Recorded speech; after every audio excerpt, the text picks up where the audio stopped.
Welcome to The Wedding Wear with Officiating by Amanda.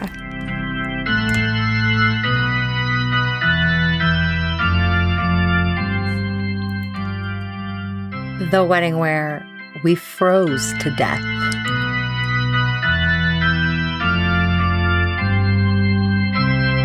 Hello. Welcome back to The Wedding Wear podcast, where we listen, we don't judge. Sometimes we freeze our butts off, but it's all things wedding related. My name's Amanda, and I've been an officiant for 11 years. And today we're going to talk all about the elements in an episode where we froze to death. Okay, maybe a slight exaggeration, but only slightly. And I say this coming fresh off of a outdoor winter wedding in 6 inches of snow. Northeast Pennsylvania is currently covered in snow, and my front steps look like a winter obstacle course. I think it's perfect timing to talk about weddings in the elements. Rain, snow, scorching sun, wind, things Mother Nature just loves to throw at us on wedding days. And I'm going to fill you all in on a little secret, okay? I am human. I know. I try to pretend like I'm superhuman, running around to all the weddings, keeping house, my job, my life, my friends. But I am human, which means I freeze just like anybody else. So if you are a bride planning your wedding and go, oh, it's going to be cold outside for me.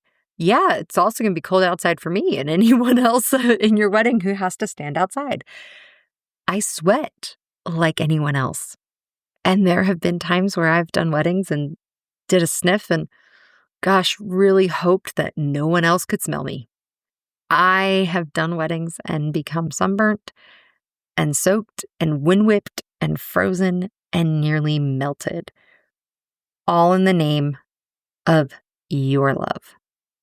So let's talk about the wedding that inspired this episode, the first wedding where truly out in the elements and in nature, I genuinely thought, and this is how I die. This is where it ends. I am a popsicle. So a few years back, I got a request for a February wedding at the top of Mount Penn in Reading, Pennsylvania, which was really close to my house and where I was living. And usually February is pretty slow for business. Couples don't typically say, oh, what sounds romantic? Let's stand outside on a mountain in Pennsylvania in February. And given that my schedule was very, very open, when the couple reached out, I said yes. I did not think twice. Not even once. Not for 1 second. Did my beautiful blonde brain go, ooh, February, cold. Ooh, mountain, windy. Ooh, winter, ice, and hard time traveling. Nope. I said, sure thing. It'll be $200 for the elopement package. Tell me a time and I'll meet you on that mountain. Fast forward to the wedding day. It was 4 degrees. 4. F-O-U-R, 4. Single digit. But that wasn't even the real feel. The wind chill pushed it into the negatives because Mother Nature loves a curveball.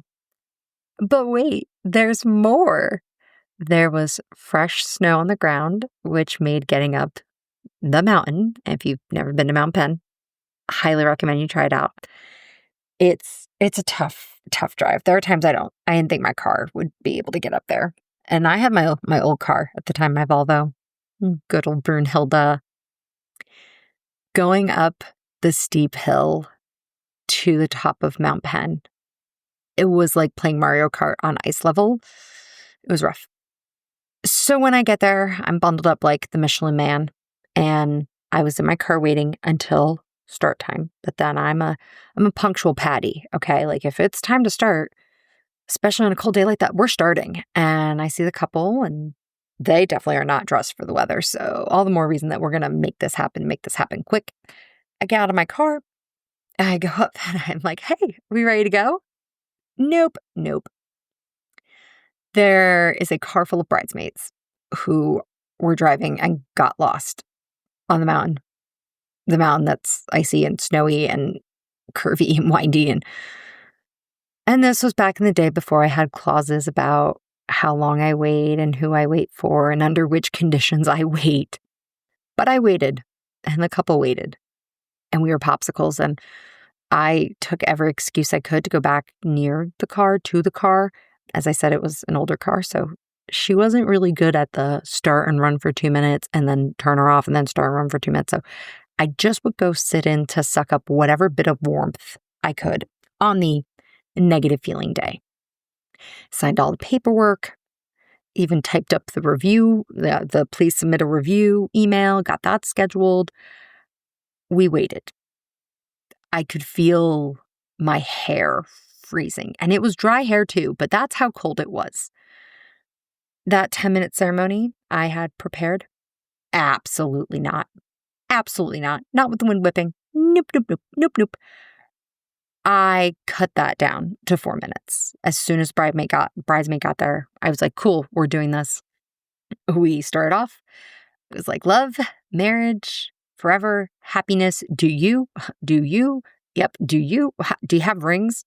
Are your hands frozen enough that you can just slide the ring on and not feel anything? I probably could have gotten it down to 3 minutes, but I felt bad because they were also out here in the cold wanting to make it happen. And that was the day I decided to add a winter weather fee. So any weddings happening between November 15th and March 15th have an additional charge in that more so covers the additional time I need to take on the roads. It's in addition to the travel fee. It is not quite a you've got me outdoors in the cold. Though I did just do one, and now I'm thinking I'm going to have to rewrite that clause, and it is for travel and an additional clause for outdoor weddings in the extremes. And that I think was one of the first weddings where I ever enacted I reserve the right to wrap this up, speed this up, should elements not be in our favor. It's not even a written clause, I think, in my contract. I really should write it in. But it's more of the gut feeling, like the storm clouds come overhead, you hear that crack of lightning, and we got to get done with this wedding in the next 2 minutes or we're going to get poured on. It is the groom looks like he's about to faint in the sun, and we're going to need to wrap this up. So that was the first wedding I definitely know that I did it for. There was not 10 minutes of content. Not at all. Since then, I've done a lot more winter weddings, and some are beautiful and cozy. Some are indoors with just views of the winter. I like those the best. Those are my favorite. But there are others where I have seriously questioned my life choices and how much I want to keep doing this work. But if you think winter's rough, let's talk about the other end of the spectrum. The sweet, sweet, sweaty heat. Picture it. Summer. Triple-digit weather. Not a breeze in sight. Outdoor ceremony. No trees. Under the basking sun in a field. Because you're at a barn. Your reception's going to be in the barn, but your ceremony, that's outside. Just the fields. I'm standing there in front of the wedding party in an appropriate officiating outfit, which means that it's probably not the most breathable, but it's knee length or T length. I don't like my arms or my shoulders a lot, so I'm still having a cap sleeve. You won't find me strapless or tank toppy. And I know I've got it bad, but then I look over at the poor groom, full suit, tie, tux, all of it. All of them sweating like they are mere seconds from the Olympics. Any shady spot that could be found, it's gone to the grandparents, which very, very fair. But that means the rest of us are roasting like rotisserie chickens. And for every second that they keep us down there before sending that beautiful bride down, feels like an eternity in hell. There was a wedding where I had whole conversations in my head wondering which would happen first of the Is the groom going to pass out? Is the bride's makeup going to melt off where I don't know if she's crying or just molting? They want to do a wine unity. How are they possibly going to drink wine from their unity without immediately spitting it out? Because it's pretty much hot tea at this point. And as I'm going through all of these options in my head, I see a little movement by the groom. It almost looks like when you're winding like a tape. Back in the day, you stick your finger and you kind of give it that little quarter turn, or you try to turn as much as you can, but you just do a little quarter turn. And I'm like, oh, thank goodness I taught this couple the wind it up signal. That is very real. It's a real technique. I developed it. And any couple that I have with an outdoor wedding, winter or summer, I teach it to. And I let them know that when they do that, I will have the ceremony wrapped up, no matter how much more they have to go, within 3 minutes. So if you had a unity, we might be skipping it. If, I'm just going to get down to the legal parts that we still need to do as quickly as I can and not making it seem like I'm rushing it. I'm going to make everyone else feel like this is exactly what was planned, but thank you so much for giving me that cue that says, we are dying, wrap it up. And I am the most efficient NASCAR pit crew when it comes to that. I move things along immediately. Because sweating is one thing, but passing out during your vows, that would be a whole other wedding wear story. Other elements. There's the wind. The wind that looks so ethereal in photos and yet is chaotic in life. Veils blown off and away. Dresses that lift up like old Hollywood movies, especially bridesmaids with slits. Yep, it goes like that. Scripts of mine that flap so violently that I am holding everything down.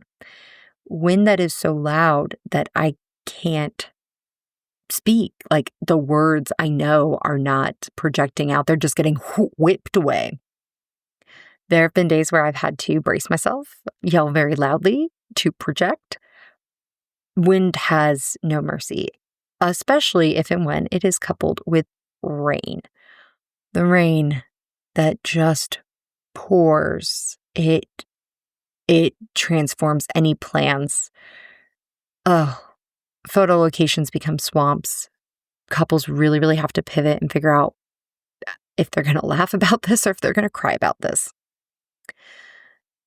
Sometimes the guests are under umbrellas. Sometimes they stand up and they go under a shady spot, which then ruins any thought of we want pictures of everyone sitting at the ceremony. Yeah, no, not happening in the rain.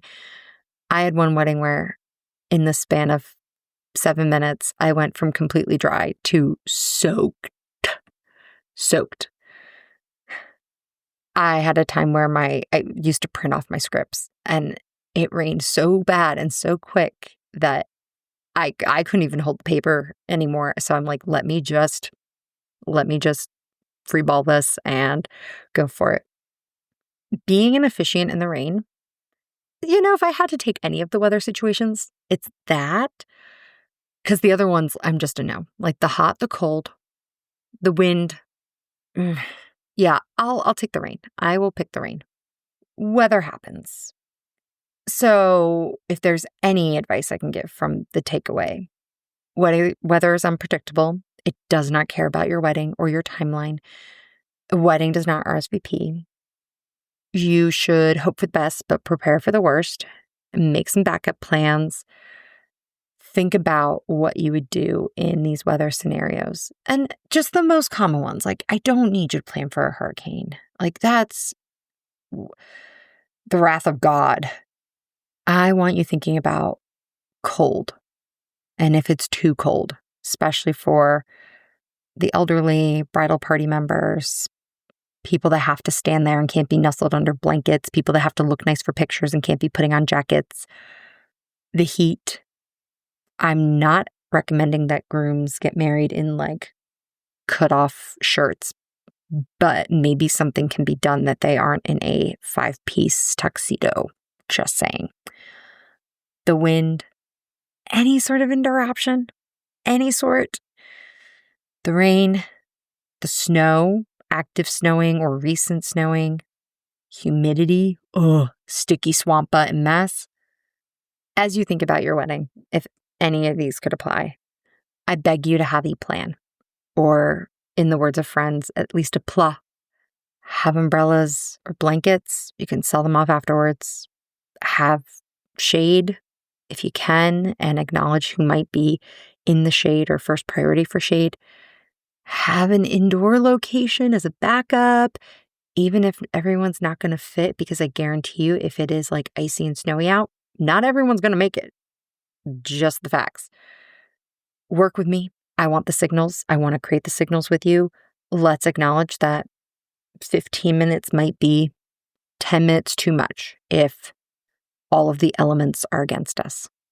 Make sure you drink lots of water or have water on hand, and maybe nix alcohol unities if you were in the heat of the summer.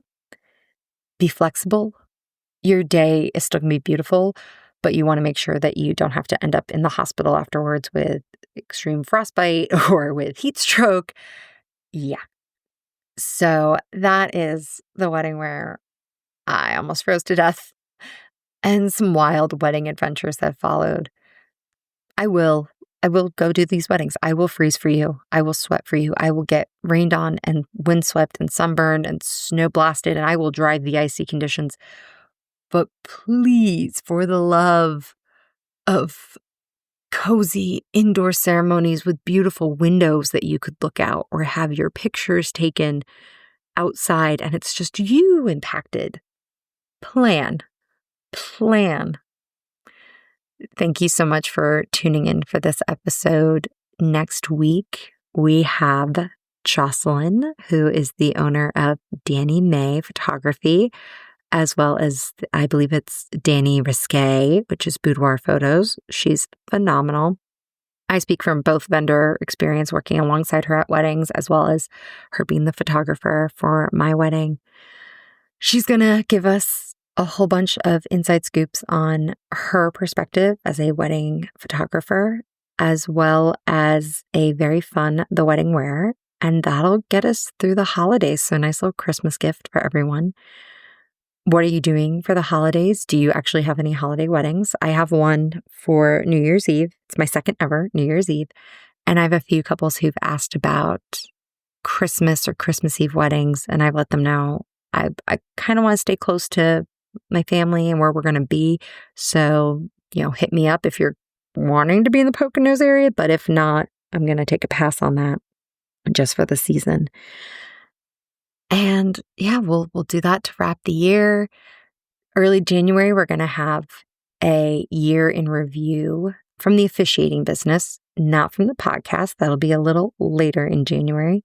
Can't believe that we are celebrating almost 1 year. 50 episodes will have gone out. We have over 1,000 listens, international. I'm just absolutely astonished. So still reeling from all of that celebration, still wanting to say thank you. Definitely keep sharing the podcast. Tell me anyway, drop me a line, drop me a note, skywrite it. Do you have a wedding wear story? Are you planning your wedding? Are you finding this helpful for tips and advice? Do you want more officiant reacts? Tell me what you want. I'll give you whatever you want. As we've seen through this episode, I will freeze for you. I will put out the content you want. Just let me know what it is. And I'm branching a little bit more into TikTok. So let me pull up who I am there. I would love to have some more follows. I'm trying to post the inside scoop snippets on TikTok first. So if you're over there, you can get a little ahead of the game. Whoa, why is it mad at me? It was mad at me. I am at Amanda Walk, WALCK. That's all lowercase, all one word with the numbers 448. It's me with really short hair, rocking a really mauve-y dress. I was a wedding in Mobile, Alabama. That was really great. Yay. Shout out to Caitlin. All right. Well, until next time, thank you so much for listening. And this has been Amanda. Thank you for listening to The Wedding Wear with Officiating by Amanda. I hope you enjoyed today's episode and found some inspiration or insight for your own special day. This podcast is hosted on Buzzsprout and can be found on all major platforms. If you haven't already, please subscribe, like, comment, and share to help us reach even more listeners who might laugh a little at the wedding wear. For the links referenced in the show, visit Linktree at Officiating by Amanda. You can also follow the business on Facebook, Wedding Wire, and The Knot to stay up to date on everything going on. If you have a question you'd like me to answer on the podcast, just send an email to theweddingwearpodcast@gmail.com. And if you're ready to inquire about officiating services for your own big day, you can reach me at officiatingbyamanda@gmail.com. Thank you so much for tuning in, and until next time, this has been Amanda.